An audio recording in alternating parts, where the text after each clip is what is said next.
Taib. Ini dalil bahwasanya kita berusaha untuk beramal soleh sebanyak-banyaknya. Sampai-sampai ibu dirahmati Allah Subhanahu wa taala, Bapak sekalian. Kalau ternyata seorang punya amal soleh yang luar biasa, amal soleh yang sangat banyak, maka kalau dia melakukan dosa-dosa, maka Allah tidak akan anggap dosa-dosa tersebut. Rajin sholat, dia berbakti kepada orang tua, berbakti kepada suami, rajin sedekah, sholat malam, banyak amal solehnya, maka dosa-dosanya tidak akan dianggap oleh Allah Subhanahu wa taala.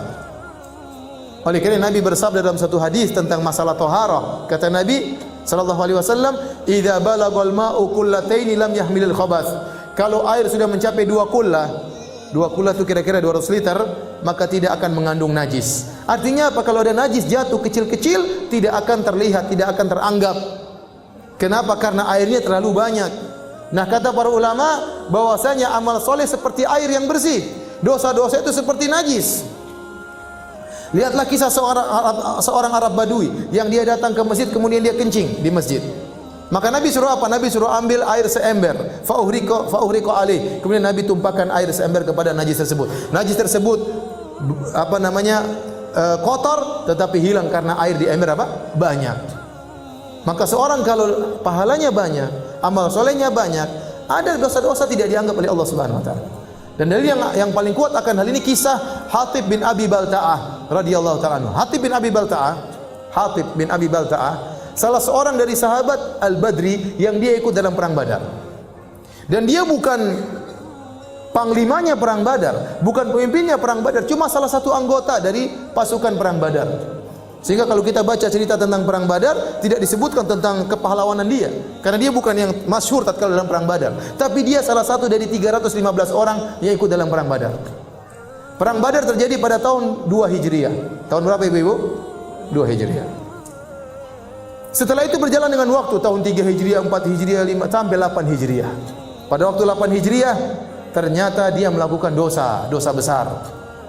Waktu Nabi akan menaklukkan kota Mekah, Nabi akan menyerang kota Mekah, Hatib bin Abi Balta'ah tulis surat kepada sebagian kerabatnya di kota Mekah mengabarkan bahwasanya Nabi akan menyerang mereka. Dan ini bahaya dalam peperangan.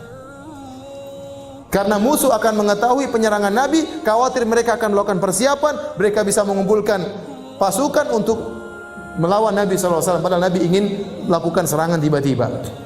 Hatib bin Abi Balta'ah tulis surat. Kemudian dikirim lewat seseorang. Ya. Orang tersebut berjalan menuju Mekah. Maka Nabi dikasih wahyu oleh Allah Subhanahu wa taala. Maka dia mengatakan kejar wanita tersebut. Maka datanglah Ali bin Abi Thalib dengan seorang sahabat kalau tidak salah mendatangi wanita tersebut.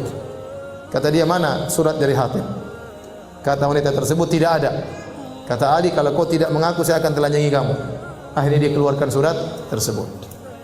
Ternyata Hatib tulis surat dan ini dosa.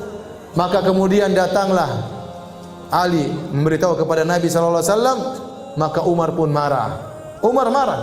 Kata Umar, "Da'ni adrib unuqa hadzal rajul." Ya Rasulullah, biarkan saya penggal kepalanya. Ini pengkhianat ini. Bagaimana dia mengabarkan tentang rencana kita kepada musuh? Padahal Hatib tidak mengabarkan kepada musuh, tapi dia punya kerabat, dia sayang kepada mereka. Maka kata Nabi, "Ma hadza ya Hatib?" Apa yang kau lakukan wahai Hatib? Maka Hatib menjelaskannya, "Rasulullah, itu ada keluarga saya ingin mereka punya hutang budi sama saya. Bukan maksud saya untuk memberitahu kepada orang-orang kafir yang lain, tidak, kepada mereka saja." Waktu Umar mengatakan, "Biarkan saya penggal dia," kata Nabi sallallahu alaihi wasallam kepada Umar,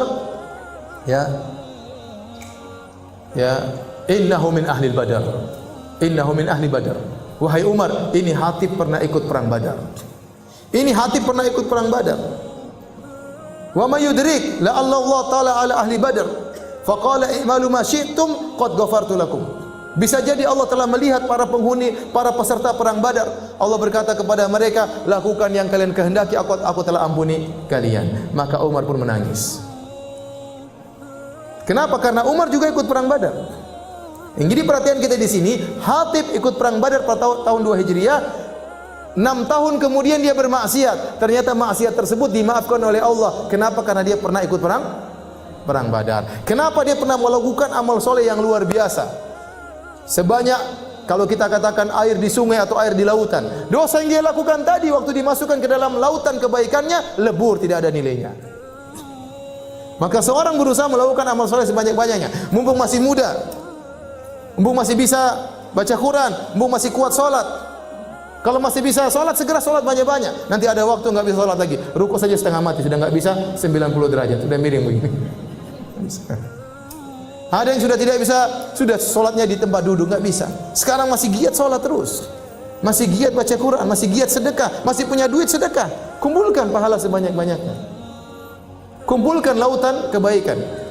Karena kalau kita punya lautan kebaikan, ada maksiat terkadang tidak dianggap oleh Allah Subhanahu wa taala. Demikian juga kata Nabi dalam satu hadis, la yadkhulun nara ahadun baya'a tahta hadhihi syajarah.